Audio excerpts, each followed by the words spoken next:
জীবনে যতদিন শুক্রবার পাবেন এই চারটি আমল মিস করবেন না, অবশ্যই মাস্ট বি চারটি আমল করবেন। কারণ জুমার দিন হচ্ছে leader of the all days. সাপ্তাহিক যে দিনগুলো আছে সকল দিনের ভিতরে সর্বশ্রেষ্ঠ দিন হচ্ছে জুমার দিন। এই জুমার দিন অবশ্যই আপনি আমল করার চেষ্টা করবেন। এই চারটি আমল যতদিন আপনি শুক্রবার পাবেন আপনি এই চারটি আমল মিস করবেন না। নাম্বার ওয়ান, এক নাম্বার হচ্ছে দুরুদের আমল বেশি বেশি করবেন। দুরুদ শরীফের আমল যত বেশি করবেন তত বেশি আপনি আল্লাহর নৈকট্য অর্জন করতে পারবেন। আল্লাহ পাক রব্বুল আলামিন নিজে এই দুরুদ পড়ার কথা কিন্তু জানিয়ে দিয়েছেন। আল্লাহ পাক রব্বুল আলামিন বলছেন, ইয়া আইয়ুহাল্লাযীনা আমানু ওয়া ইউ হ্যাভ বিলিভার্স, ঈমানদারগণ, সাল্লু আলাইহি ওয়া সাল্লিমু তাসলিমা। পবিত্র কোরআনুল কারীম খুলেন 22 নম্বর পারার 5 নম্বর পৃষ্ঠার 4-5 নম্বর লাইনে রয়েছে আল্লাহ পাক রব্বুল আলামিন সূরাতুল আহজাবের 46 নম্বর আয়াতে আল্লাহ পাক রব্বুল আলামিন জানিয়ে দিয়েছেন। আল্লাহ তাআলা বলছেন, ইয়া আইয়ুহাল্লাযীনা আমানু সাল্লু আলাইহি ওয়া সাল্লিমু তাসলিমা। তোমরা, আল্লাহ পাক রব্বুল আলামিন বলছেন, তোমরা নবী সাল্লাল্লাহু আলাইহি ওয়াসাল্লামের উপরে দুরূদ প্রেরণ করো। সুতরাং জুমার দিন আপনি যত বেশি পারেন নবী সাল্লাল্লাহু আলাইহি ওয়াসাল্লামের উপরে দুরূদ প্রেরণ করবেন। নাম্বার 2, দ্বিতীয় নাম্বার হচ্ছে সূরা কাহফের তেলাওয়াত করবেন। সূরা কাহফ, সূরা কাহফ হচ্ছে খুবই গুরুত্বপূর্ণ একটি সূরা। যে ব্যক্তি জুমার দিনে সূরা কাহফ তেলাওয়াত করবে আল্লাহ পাক রব্বুল আলামিন তাকে দাজ্জালের ফিতনা থেকে হেফাজত করবে।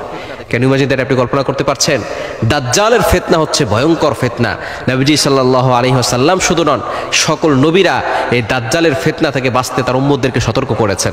আমাদের নবীজি সাল্লাল্লাহু আলাইহি ওয়াসাল্লাম নিজে কিছু সতর্কবার্তা দিয়েছেন। শুধু তাই নয়, দাজ্জাল কেমন হবে সেটাও নবী সাল্লাল্লাহু আলাইহি ওয়াসাল্লাম জানিয়ে দিয়েছেন। সুতরাং এই দাজ্জালের ফিতনা থেকে বাঁচতে এবং দুনিয়ার সকল ফিতনা থেকে বাঁচতে আমরা প্রতি শুক্রবারে জুমার দিনে সূরা কাহফের তেলাওয়াত করব। যদি পুরাটুকু পড়তে না পারি তাহলে কমপক্ষে 10টি আয়াত হলেও আমরা মুখস্থ করে নিব, যাতে করে আমরা প্রতি জুমায় এই আমলটি করতে পারি। 4 নম্বর আমল হচ্ছে আগে আগে মসজিদে ঢোকা।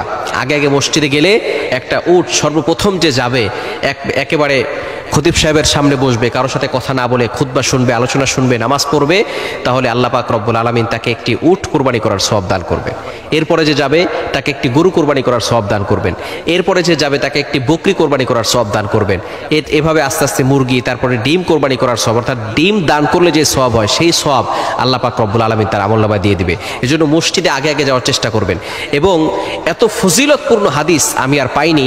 নবীজি সাল্লাল্লাহু আলাইহি ওয়াসাল্লাম জানিয়ে দিয়েছেন, যে ব্যক্তি জুমার নামাজের জন্য পবিত্র হয়ে এরপরে সুন্দর পোশাক পরিধান করে, উত্তম পোশাক পরিধান করে, এরপরে আতর ব্যবহার করে, এরপরে যে রাস্তা দিয়ে সে মসজিদে যায়, ওই প্রতিটি কদমে কদমে আল্লাহ পাক রব্বুল আলামিন তার 1 বছরের গুনাহ মাফ করে দেন এবং 1 বছর আমল করলে যে সওয়াব হয় সেই সওয়াব আল্লাহ তাআলা তার আমলনামায় দিয়ে দেন প্রতিটি কদমে কদমে।